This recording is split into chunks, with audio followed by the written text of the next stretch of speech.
بسم اللہ الرحمن الرحیم۔ السلام علیکم ورحمۃ اللہ وبرکاتہ۔ آج ہم بات کریں گے خواب کے اندر روزہ رکھنے کے حوالے سے۔ اس کی مختلف صورتیں ہیں اور ان کی مختلف تعبیریں ہیں۔ مثلا خواب کے اندر روزہ رکھنا، خواب کے اندر روزہ افطار کرنا، خواب کے اندر سحری کرنا وغیرہ۔ اگر آپ ان تمام صورتوں کی تعبیروں کو جاننا چاہتے ہیں تو اس ویڈیو کو آخر تک ضرور دیکھیے گا۔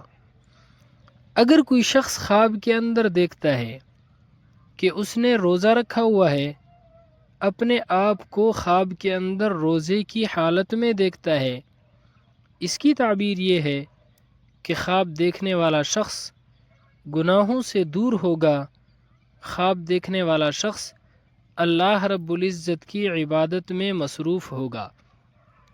اگر کوئی شخص خواب کے اندر دیکھتا ہے کہ وہ سحری کر رہا ہے، اپنے آپ کو خواب کے اندر سحری کرتے ہوئے دیکھتا ہے، اس کی تعبیر یہ ہے کہ خواب دیکھنے والا شخص دشمن کے مکر پر، اور اگر خواب دیکھنے والا شخص گنہگار ہے اس کے لیے توبہ کرنے کی علامت ہے، کافر کے لیے ہدایت ملنے کی علامت ہے، اور خواب دیکھنے والے شخص کے لیے رزق کی علامت ہے۔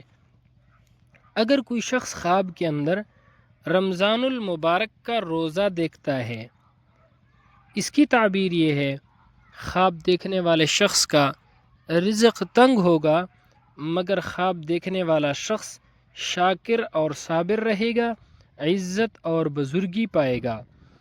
اگر کوئی شخص خواب کے اندر دیکھتا ہے کہ اس نے روزہ توڑ دیا ہے، اس کی تعبیر یہ ہے کہ خواب دیکھنے والا شخص دین سے دور ہوگا، خواب دیکھنے والا شخص بھوک، تنگ دستی، مفلسی اور غربت کا سامنا کرے گا۔ اگر کوئی شخص خواب کے اندر دیکھتا ہے کہ وہ روزہ افطار کر رہا ہے، اس کی تعبیر یہ ہے کہ خواب دیکھنے والے شخص کو خوشخبری ملے گی، خواب دیکھنے والے شخص کی دلی خواہش پوری ہوگی، خواب دیکھنے والے شخص کی دلی مرادیں پوری ہوں گی، خواب دیکھنے والے شخص کو اللہ رب العزت حج کی سعادت حاصل کرنے کی توفیق عطا فرمائیں گے، خواب دیکھنے والا شخص متقی، نیک اور پرہیزگار بنے گا۔ اللہ رب العزت ہمارے خوابوں کو ہمارے لیے باعث خیر و برکت بنائے۔ السلام علیکم ورحمۃ اللہ وبرکاتہ۔